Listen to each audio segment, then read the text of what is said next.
Silent, black, cold, painful, Rosa regained consciousness bit by bit, and the first thing she thought was that it would have been better if she hadn't.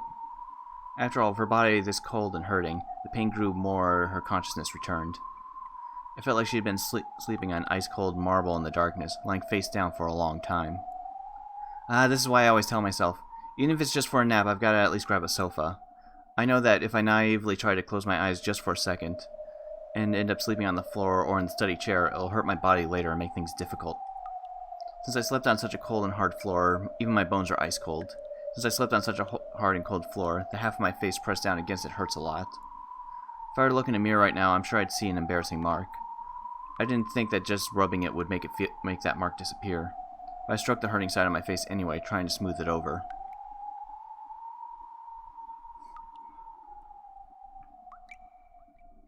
I wonder, where is this? I thought it was pitch black, but it looks like it isn't. After all, I can faintly see my own body. Without a doubt, there was some source of light. But even if I look up at the ceiling, or else the sky, there was only an expansive blackness, and I couldn't see a proper light. My body alone was slightly lit, whereas everything else was sunk in darkness. That is what this world looked like. It was almost as though Rosa had been abandoned in a forgotten world. As her mind grew clearer, she started to get nervous about why she was all alone in a lonely place like this. When she was about to call out, asking if anyone was there, she heard the patter-patter of footsteps coming towards her.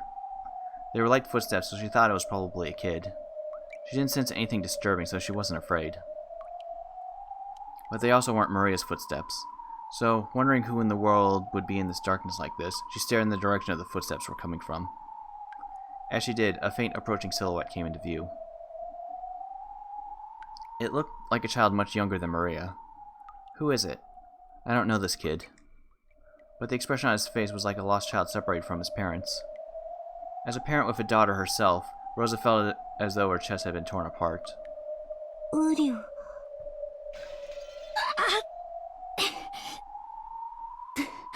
The instant the kid muttered that infantile word, she felt pain in half her face that had started hurting from the cold floor, as though it had been pierced by long, thin, hard needles.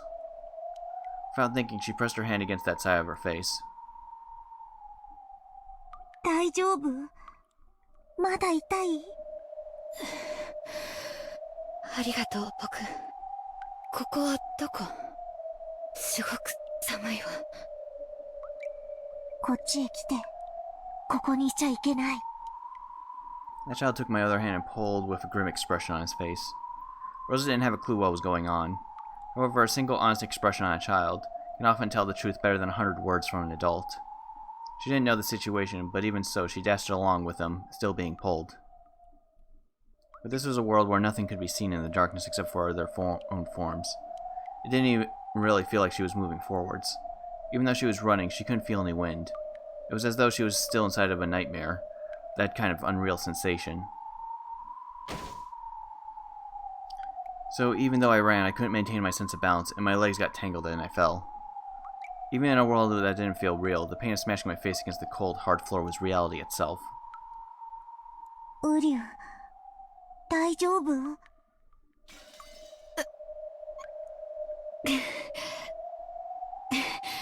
ごめんなさいね。頭が痛むの。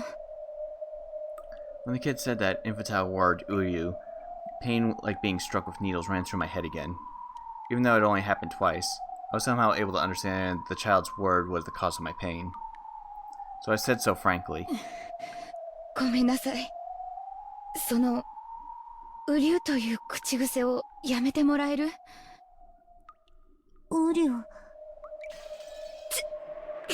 ちょっと、やめてって言ってるでしょ。ごめんなさい。I had the feeling this child's apology caused a sharp pain in my forehead this time. What is this child? I know there's no malice in him, but when I'm around this child, my head hurts. 大丈夫？早く行こう。ここは行っちゃダメ。どうしてここにいちゃダメなの？ねえ、ここはどこ？あなたは誰？あなたのママはどこ？僕を作ってくれたのはママだよ。That That child stared at me with round eyes. This kid's mama is me? Who is this kid? I don't remember at all. 僕のこと忘れちゃった。ママが僕を作ったんだよ。ちょっと冗談はやめて。私の子供はマリアだけよ。そう。マリアはどこ？マリアはどこなの？マリア！ I suddenly grew nervous about Maria not being there. Why am I all alone in a place like this? Where's Maria? I'm only able to be me because Maria is there for me. マリアはいるけど、今はマリアじゃない。今は会わない方がいいの。その方がママのためだし、マリアのためなの。マリアのためにも逃げて。え？何を言ってるの？マリアはどこ？マリア！返事をして！マリアに見つかっちゃう。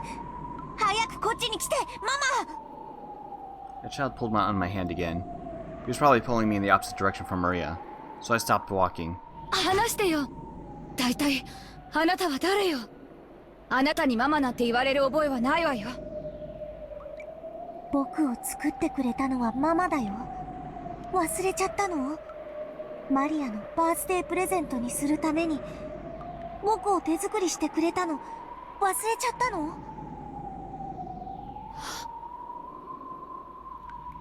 あなたまさかマリアの作太郎？うん、ママに作ってもらったライオンのぬいぐるみだよ。A fierce, sharp pain struck me. It came from the palm that he grasped with his hand. When I knocked his hand away without thinking and looked at my palm, a hole the size of a thumb had opened there, deep red blood gushed out. It was a hole so big that you could see through to the other side. ウリュウ大丈夫？大丈夫？どうしたの？ Sakutaro noticed my wound and panicked. As far as I could tell by looking at him, he couldn't understand why my hand had sustained such a serious injury. But in my eyes, it felt as I had been injured because he'd grabbed my hand. Regardless of whether there was malice in him, I understood that this child was something that would do harm to me, and he instantly seemed eerie. あっちへ行って。あなたなんか知らないわ。作太郎は気持ち悪い下手くそなぬいぐるみでしょ。私は知らないわよ。ママなんかじゃないわよ。あっちへ行って消えて。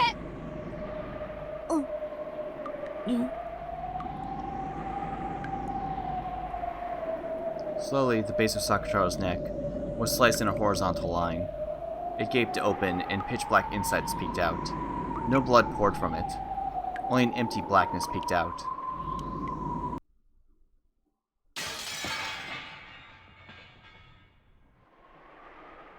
Then, from the insides of the gash, cotton snow poured out, and as bits of cotton scattered, he slumped over. Then, all that remained was a crumpled yellow cloth, and bits of cotton that looked like sticky, crushed cotton candy.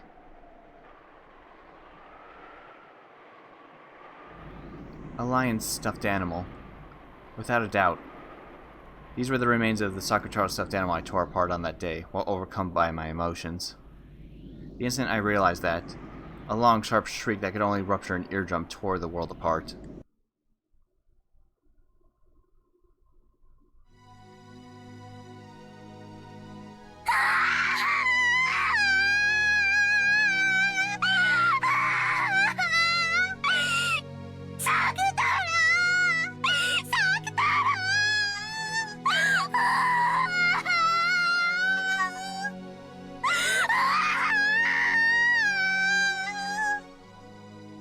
Like a flood from a broken dam, or like a broken TV, Maria cried out in a high-pitched voice. Her voice, which made the ears throb, brought out two emotions in me. One was regret. Yeah, I was overcome by my emotions and went overboard. It was a mother's desire to kneel down right away and hold Maria's head, and cry with her and apologize. In actual fact, I did that right away. I held Maria's head and apologized, crying. But Maria didn't stop crying. On the contrary, she rejected me, the one who had torn her closest friend apart, pushed me away forcefully with both hands. I had been on my knees in an unnatural position, so I fell backwards easily. Maria scraped together the yellow scraps of cloth and cotton bits, buried her face in them, and cried even more.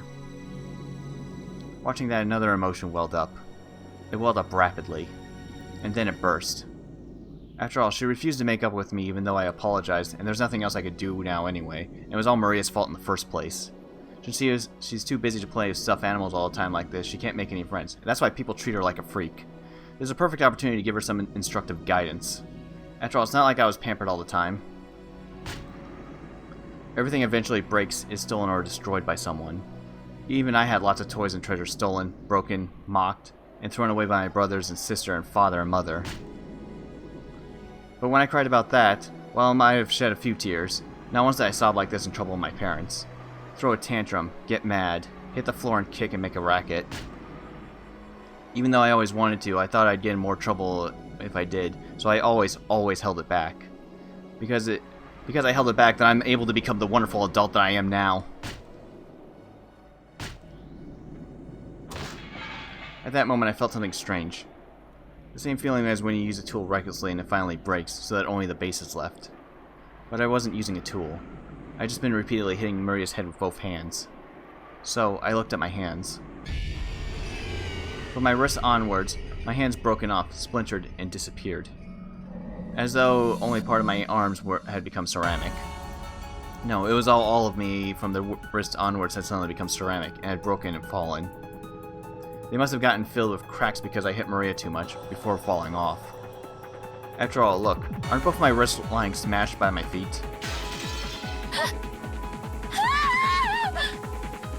There was no pain, but the shocking sight of my hands breaking off from my wrists onwards made me scream.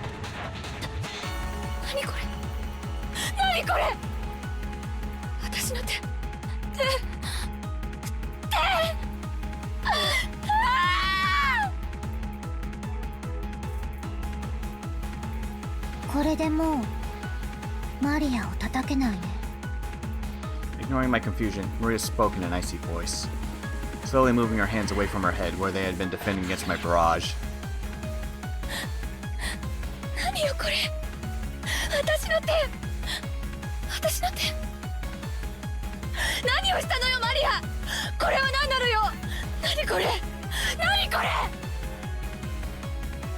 Behind Maria's back, a black silhouette had appeared.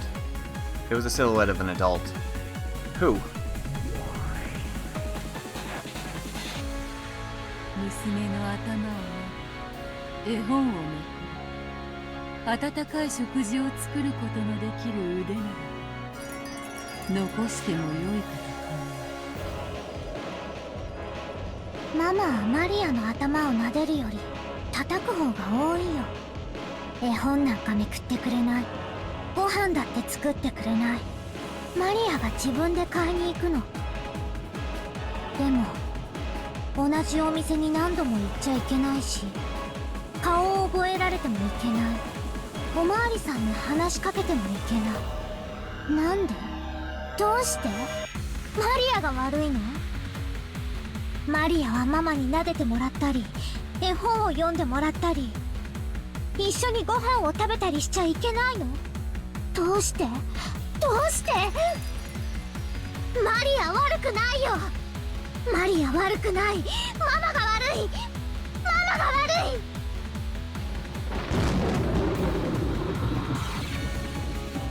ママは一緒に遊んでくれないけど、サク太郎は一緒に遊んでくれた。本も読んでくれた。テレビも見てくれた。一緒にご飯も食べてくれた。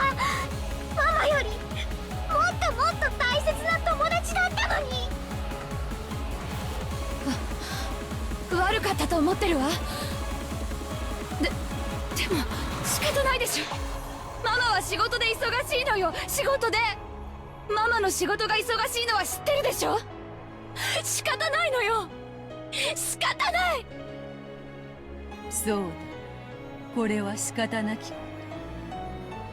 そなたの娘が傷つき、心を引き裂かれ、涙に血を浮かべることさえ、これは仕方なき。なれば今この場にてこのようなることになるもまた、すべては仕方なきこと。さあマリア、母を名乗った女の言い分は以上だ。許せ。いな。無罪か、はたまた有罪か。許せない。ママは有罪だ。作太郎にママがしたのと同じ目に遭わせてやる。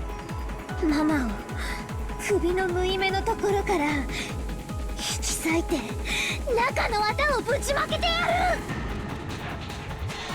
Maria's eyes ominously flashed blue. In that instant, invisible, massive arms stuck their fingernails out and tightly grasped Rosa's entire body. As the bones all over her body made a sound like twigs being stepped on, they cracked readily and broke apart. Rosa understood vaguely that the massive arms were probably her own arms from the time she'd torn Sakataro apart. From the stuffed animal's perspective, her arms certainly would have been this massive. So she could imagine what would happen next. The sharp nails dug deep into the base of her neck, and she heard the skin tearing with her own ears. Then, as the two witches watched over her, Rosa's flesh was split in two, top and bottom. When Sakataro had been torn apart, bits had gotten flown about like snowflakes. But in Rosa's case, something like black, thick tar came out, filthily flying all over the place. There wasn't a trace of the red of blood. It was something black, filthy, and thick. It was probably what a bloodless, tearless human kept inside her body.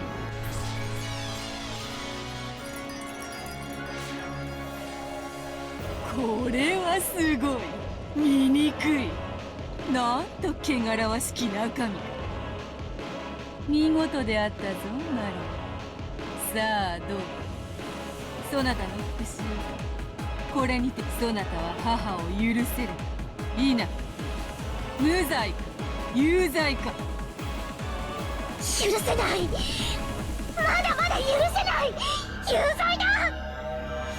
When Beatrice brandished her pipe cane, gold butterflies seeped up and restored Rosa's broken flesh in an instant.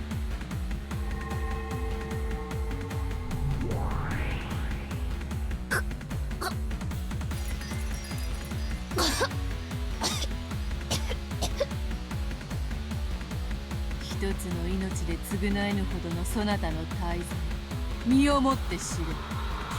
そして自らの深き罪を思い出す。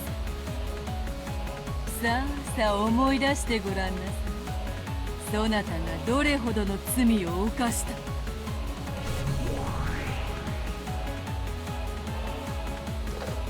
もしもし、ママなの？ママは何時に帰ってくるの？ごめんなさいね。今日も仕事が忙しくて泊まりになってしまうの。またお仕事でお泊まり？ママのお仕事、今日も大変だね。ごめんね。本当に忙しいの。もうずっと会社に缶詰よ。外の空気も吸えやしないわ。ママの仕事は早く終わらすだけじゃダメなの。より良いデザインをあげないと次から仕事をもらえない大変な仕事なの。だからどうしても時間がかかっちゃうの。うん、分かってるよ。マリア、いい子でお留守番してるから、お仕事いっぱい頑張って早く終わらせてお家に帰ってきてね。ママのお仕事を分かってくれてありがとう。明日美味しいケーキを買って帰ることを約束するわ。ケーキいらないよ。ケーキ屋さんによって遅くなるより、その分ちょっとでも早くママが帰ってくる方が嬉しい。大丈夫よ。早く帰ってくるわ。約束する。だから美味しいケーキを2人で食べて、美味しい紅茶を2人で飲んで、一緒に新しい絵本を読みましょう。この間買った狼と羊のパズルで遊びましょうね。2人で一緒に。約束よ。うん、約束。待ってるね。お仕事頑張ってね、ママ。ほうほう、寂しい話ではあるが、互いを思い合う良き親子愛ではないか。何か問題があるというのか、マリア。そしてローザル。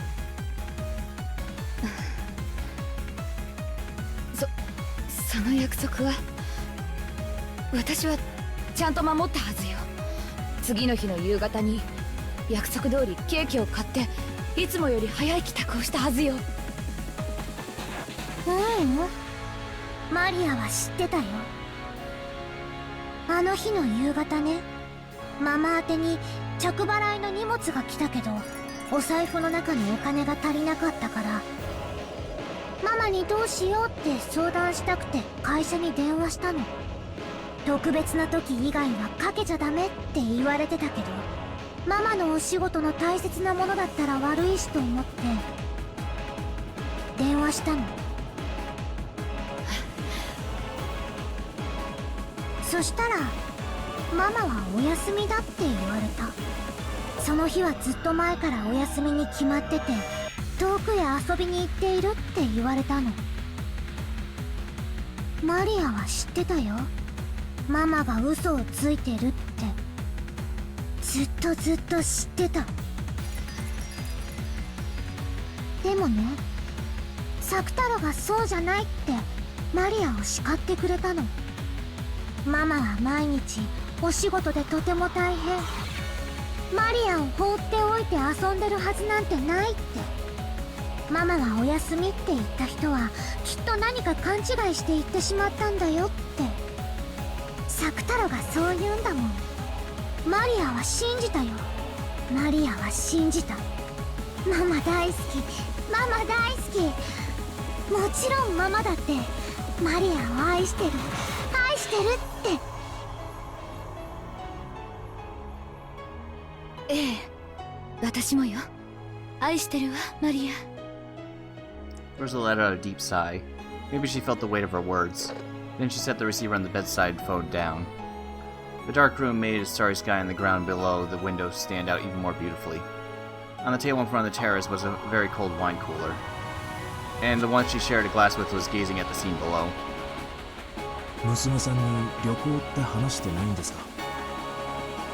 行くって言って前にうるさかったんで、以来言わないことにしてるんです。その方が面倒がなくていいんで。娘さんが気になるなら無理に日程を組まなくてもよかったじゃありませんか。でもそれじゃいつまで経っても予定が合わないし、それは気にしないでって言ったでしょ。 The slender middle-aged man clad in white robe gave a small sigh. Rosa reacted instantly to that slight action. もう娘の話はなしにして、せっかくの上等なワインが台無しよ。私はあなたに一人の人間としても女性としても魅力を感じています。ですがだからこそあなたをして時間を割くのは申し訳ないと感じています。私と娘の事情は気にしないでくださいって、いつもあなたと二人きりの時に娘の話はしないようにしているでしょ。電話だって下のロビーでうるさい酔っ払いがバカ笑いしてなければここではかけなかった。ローザさん、こういう唐突な日程での旅行は娘さんのためにも今後は少し考えませんか？互いの日程があった時だけでいいじゃありませんか。それじゃ全然日程が合わないじゃないですか。私はいつだって一緒にいたいのに。それは子供の恋愛の仕方です。大人同士の恋愛はもう少しストイックであるべきですよ。ローザさんと一緒にいられる時間が長く取れないことは僕も寂しいです。ですがその限られた時間と機会で僕たちは十分に大人の恋愛を楽しめていると思いますよ。それはもっと娘と一緒にいろと、女でなく母でいろということですか？あなただって望んでいることでしょう。娘さんと一緒にゆっくり過ごしたいとあなただって思っているはずだ。僕は逃げません。僕との時間を優先するために娘さんを犠牲にするのは気の毒だと申し上げたいのです。奥さんとのより戻したんですか？別れるのが嫌になったんですね。妻の話はしたくない。あなたが娘さんの話をしたくないのと同じです。子連れの女は面倒だって思ったんでしょう。そんなこと今までに一度も言ったことはありませんよ。みんな子連れだと分かると手のひらを返す。あの子の養育費は気にしなくていいからと言ってもみんな手のひらを返す。あなたは娘のことを理解してくれてると思ったのに、やっぱり子連れだと嫌なんですね。そうは言っていません。ローザさんのことを嫌いになってなどいませんよ。私が言いたいのは、娘さんをもっと大事にしなさい。あなた自身もそれを望んでいるはずだ。だからそう言ってるだけなんです。嘘つき。私のことが面倒になっただけ。そんなことは言っていない。いいえ、わかるの。私にはわかるわ。あの子を理由に何度も捨てられた私だからわかるの。雰囲気でわかるわ。そうよ、あなたもそう。他の男たちと一緒。子連れの女は嫌なのよ。バツイチは嫌なのよ。面倒なのよ。知らない男と作った子供の親になんかなりたくないんでしょ。ええ、そうよね。その気持ちすっごいわかるわ。子連れの男と付き合ったことがあるけど、その気持ちすっごいわかったの。だから娘を理解してくれるあなたとなら一緒になれるって信じたのに。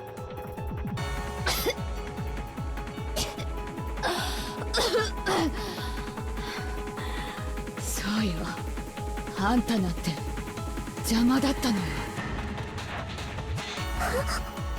あんたさえいなければ私はとっくに女としての幸せをつかめたのよ。あんたの存在が私の幸せをいつも邪魔するのよ。私だってあんたなんか産みたくなかったわよ。いいえ、違うわ。あんたと一緒に幸せな家庭を築けたらと思ったわよ。でもあんたが生まれる直前にあいつは蒸発したわ。私と温かい家庭を築くと言って私を騙し、永遠に私の前から消え去ったわ。残ったのはあんただけ。愛も思い出も何もない。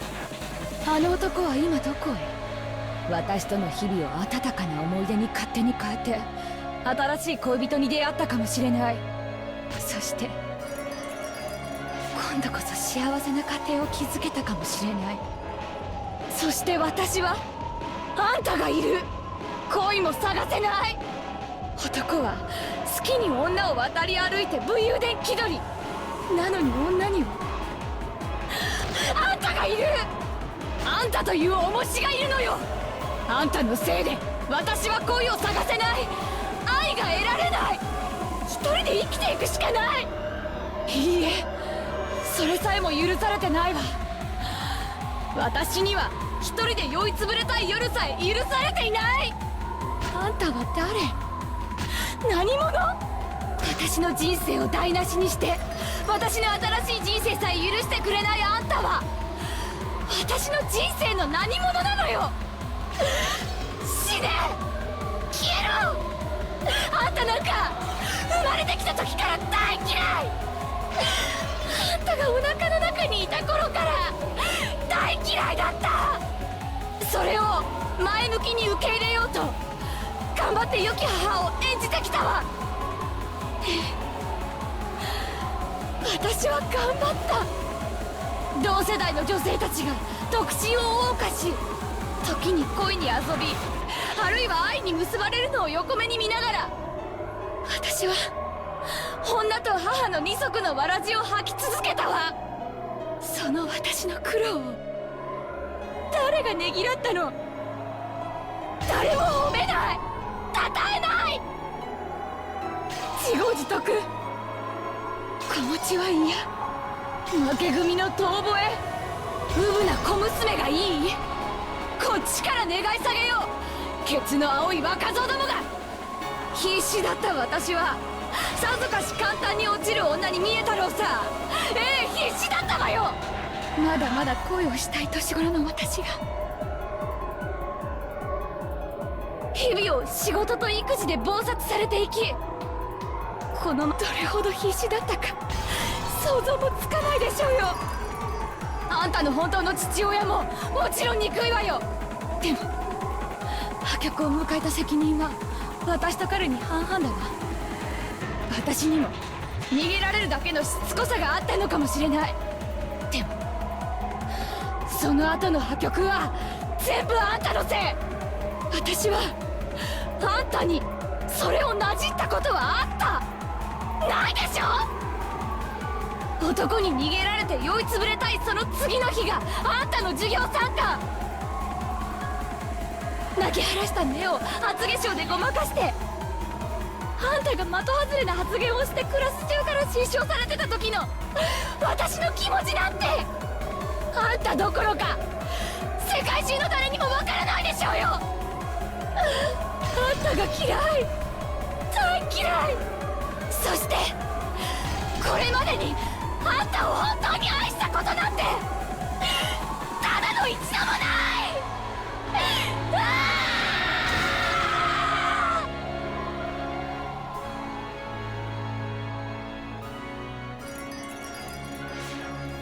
Maria's face was still stiff. If the words really had been blades, Maria's whole body would probably be stained with fresh blood by now. Even after gaining the power of the witch and resolving herself to take revenge for Sakutaro, she couldn't stand these curses coming out of her mother's mouth.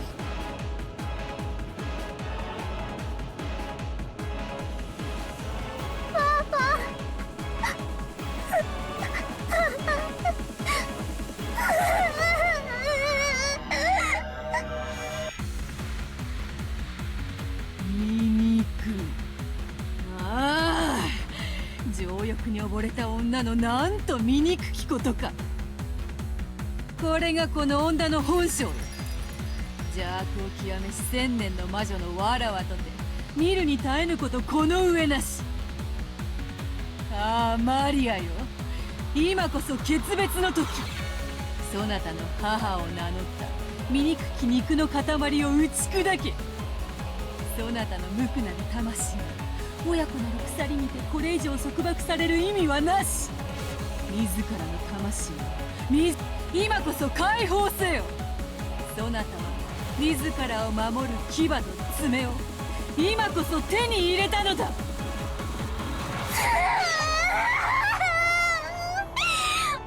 マリアを苦しめてきた日々を今こそ思い知らせてやる。苦しみの日々を今こそ復讐してやる。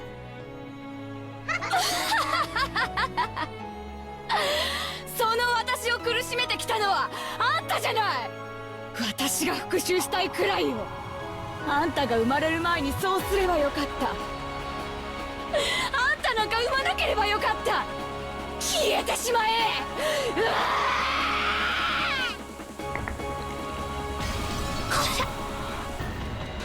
As Rosa howled, in a way that can only be described by the word of splat, her upper body was crushed, and in an instant became something similar to a wrung, blood-stained towel.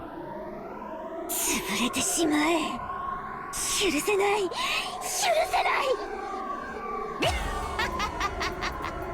クズがふさわしい姿よ。Even though Rosa's waist and below had been standing normally, just the upper half of her body had been pinched, and that extreme contrast was bizarre. Then she fell over, but the instant she fell, her body was restored.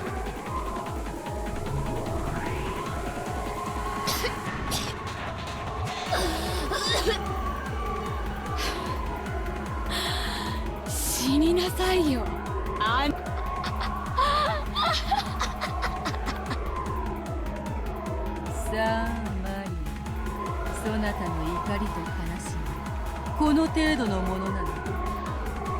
今こそ復讐の時、怒りと悲しみの生産の時。ぶつけろ、吐き出せ。そなたの胸に打ち込まれたくさびをすべて押し出し跳ね返せ。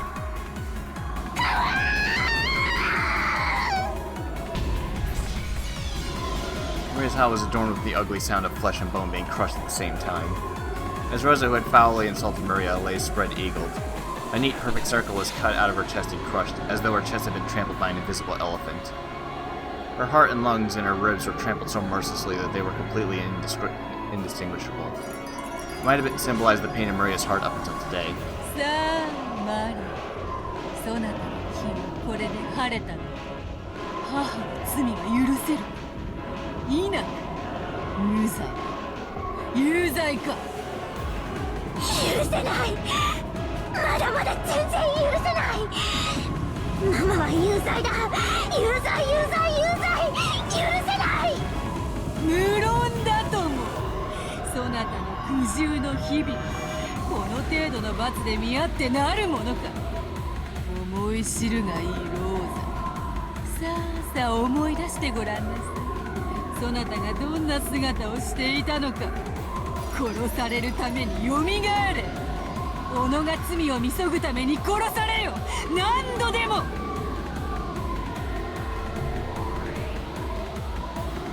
When Beato waved her pain, the body was restored again, and Rosa sat up, coughing violently in apparent pain. And once again she spat out curses rejecting Maria. お前はママなんかじゃない。魔女だ。マリアとママを苦しめる魔女だ。ママの姿をしているからって許さない。許さない。魔女はあんたでしょ。気持ち悪い本ばかり読んで魔女ごっこにかぶれて消えるのはあんたの方よ。あんたのせいで私まで変わり者扱い。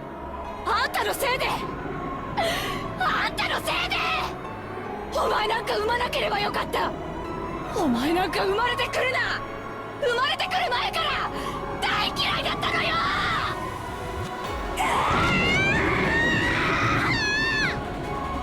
Maria screamed. Was she unable to bear her anger and sadness? Or else had she been taken over by an indescribable emotion? It was surely a cry of hopelessness. And yet, it was a reality that had to be accepted. Maria knew. She knew that she was thought of as a burden. But even though she herself had known that, she didn't believe it. She believed that her mother loved her, and had done her best to positively interpret several events that could have made her doubt this, trusting and clinging to her mother's love. But she had no one except Mama. Even so, she really did like Mama, and wanted to return to the days when she believed that Mama loved her. So I howled. I'll erase all of it. I won't accept it. I'll deny it. I'll deny the mother who says these things, the black witch who makes her say them, and the part of myself that can't forgive my mother. But I can't deny it. This is reality, fact, the truth, the answer. Without any mistake, this is absolute reality. Maria turned Rosa into a lump of meat over and over. Over and over, in the dark world that reflected her heart, and rang the ugly sound of flesh and bone being torn apart, which would make anyone want to cover their ears. Each time Beatrice revived Rosa, she dragged her back into the world of endless torture, which could not be escaped from by even death. This was the true, deepest hell that the endless witch Beatrice could create. However, this world was not made endless by Beatrice's will, because every time Rosa turned into a lump of meat, she asked the same question to Maria. 気は晴れたか、マリア。そなたの怒り、母を許せるか。許せるものか。許せるものか。許さない。許さない。マリアの苦しみのすべてを教えてやる。もっともっと教えてやる。まだまだ足りない。全然足りない。生まれた時から、生まれる前から。蔑まれてきたこの怒りと悲しみがどうしても消せないの。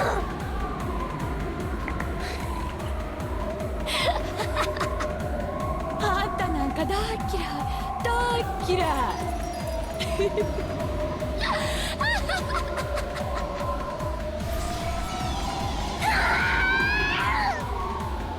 Revive over and over again. Return to the meat lump over and over again. In various ways she crushed, smashed, beat, and tore to bits. Flying blood splatter and flesh turned the once pitch-black world into a world mixed with red and black. Maria's anger still hadn't calmed down. It was as though she was spitting all of her suppressed rage from the time of her birth until today. If that became a poison to her heart, then would the repeated murder of her mother purify her soul? Would this wasteful murder save her soul, at least a little bit? This endless torture might have been a slight diversion from her sad, unrewarded life. After all, it seemed she had finally been able to regain her smile. 思い知れ。マリアの不幸の根源め。思い知れ。私の痛みがこの程度ではないことを。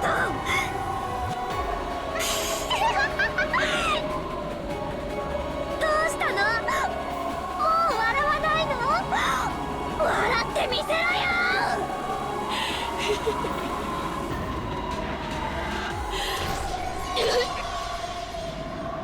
After her skull collapsed, eyeballs flew out and black cranial fluid gushed. Fragments of teeth scattered. ほら、よみがえりなよ。笑ってみせなよ。ほら、ほら。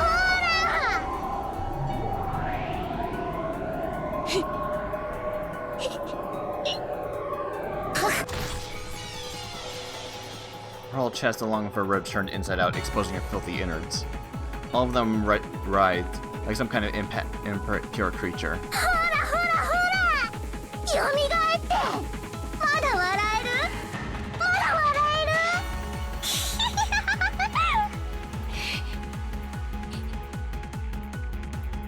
るRosa couldn't laugh anymore, but her face was laughing.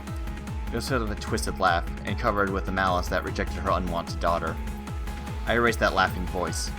Next I'll erase that laughing face. I'll erase it. I'll crush it. I'll tear it to bits. 笑えよ。笑ってみせてよ、ママ。どうしたの、ママ。起きてよ。絵本を読んでよ。お散歩に行こうよ。愛してるって言ってよ。次の日曜日の約束をしようよ。お買い物に行こう。映画に行こう。そしてその約束をどうせ破るんだよ。楽しいね、ママ。楽しいね。マリアは今ママと遊んでるんだね。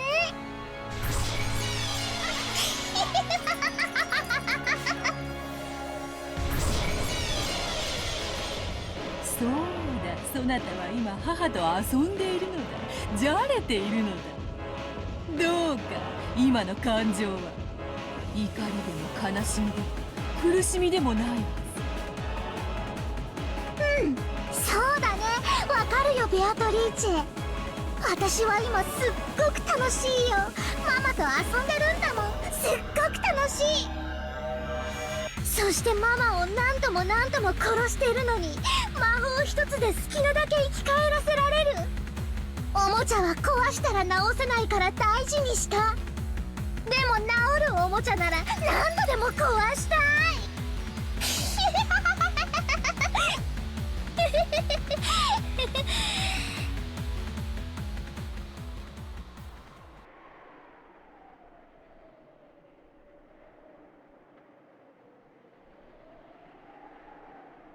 でも作太郎は治らないんだね。治せないんだね。作ったママが、産んだママが認めないから。私もママに認められてないんだね。だから壊れたマリアももう治らないんだね。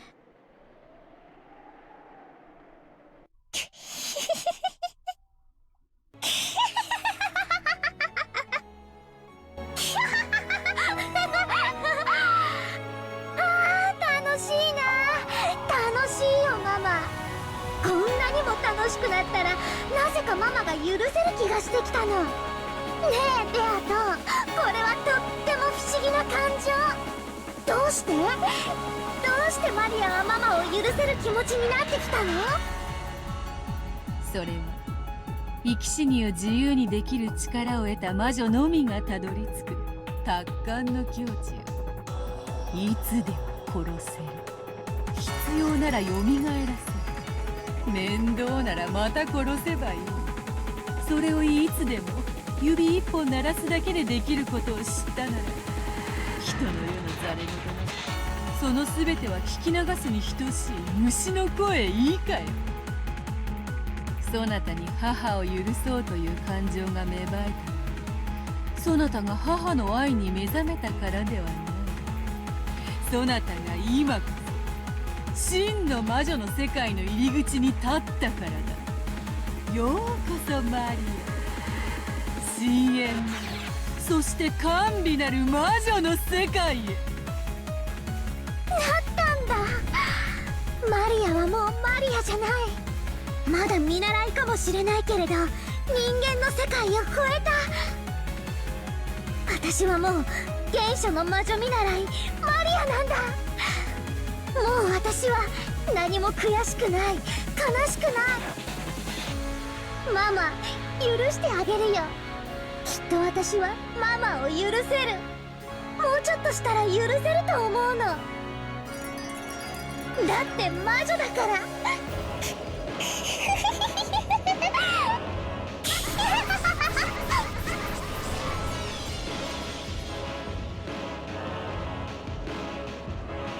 Maria would probably forgive her mother eventually, after brutally murdering her countless times. Graciously.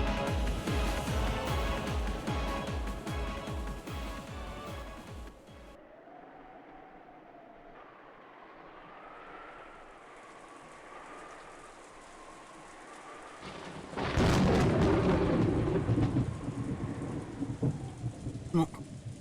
でけえな、今の落雷は。近いんじゃねえか。みたいだね。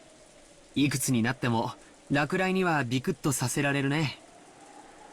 Valor was looking at the dark night through a crack in the curtains. Every once in a while, a pale white lightning bolt would shine, and he seemed to be enjoying it.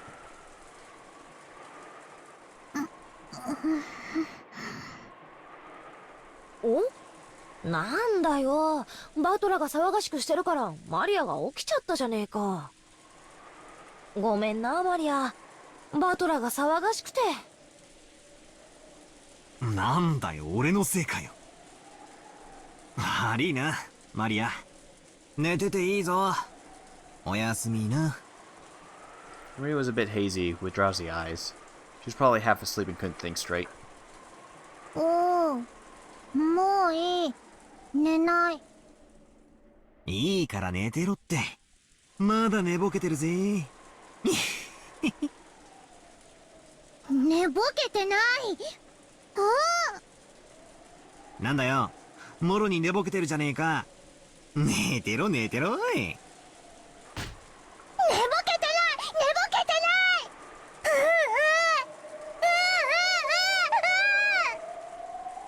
ない。よせってバカバトラ。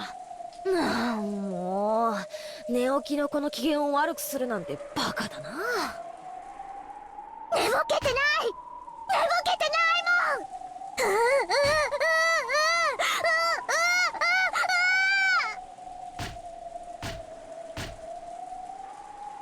もん。わかってるよマリアちゃん。寝ぼけてなんかないよ。だから落ち着いて。寝ぼけてないもん、寝ぼけてないもん。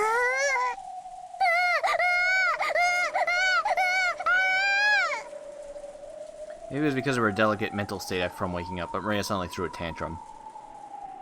Valor had only been trying to tease her a bit, so he was confused by this extreme overreaction. George held at her head, trying to calm her down, but Maria's tantrum wasn't going to be quelled so easily. Valor and Jessica were trying to push the blame on each other, saying, "It's your fault too." こら、二人とも静かにして。ジェシカちゃん、ポットにまだお湯があったよね。お茶でも入れてあげてくれる？落ち着いたマリアちゃん。It looked like her tantrum was dying down bit by bit, but she still glared at Valor, who had made fun of her with sharp eyes. バトラ君もふざけて言っただけなんだよ。マリアちゃんが寝ぼけてるなんて思ってないよ。だから落ち着いてね。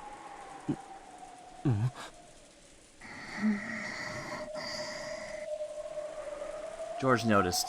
Maria was staring at Valor with incredible eyes. And despite just having displayed all that emotion, she laughed in a small voice.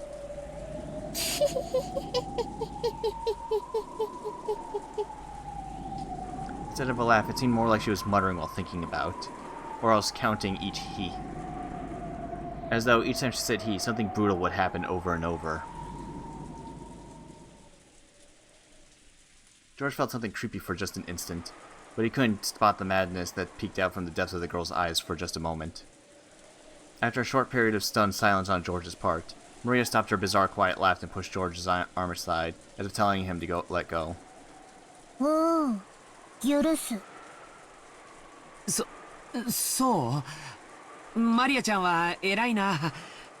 バトラ君、マリアちゃんが許してくれたよ。仲直りして。ああ、悪いな、からかって。許してくれ。ほらマリア、仲直りの印にカフェオレ作ってやったぜ。砂糖いっぱい入ってるから甘いぜ。いらない。でも許すよ。魔女だからね。One more time, Maria laughed in a creepy, quiet voice. But it was only for a very short time, so Belle and Jessica didn't think much of it. They decided to think that it probably looked that way when the lightning lit her cheek with a pale white light for an instant. At that time, they could hear the sound of loud footsteps coming from the hall. It was already about 10:30, late at night. Late at night is usually the time that you're not supposed to be disturbed. Hearing footsteps like that at this time was far from calming. Then, along with a clearly ominous knock that it repeated fiercely, they could hear Goda and Kumasawa's voices. That clearly told them that this was an abnormal situation. お子様方、いらっしゃいますか。いらっしゃいますか。ゴーダでございます。熊沢でございますよ。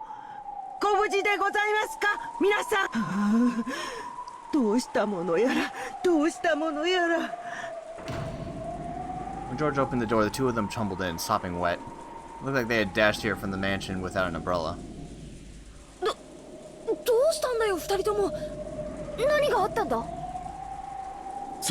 それが親方様が、旦那様が、皆様方が。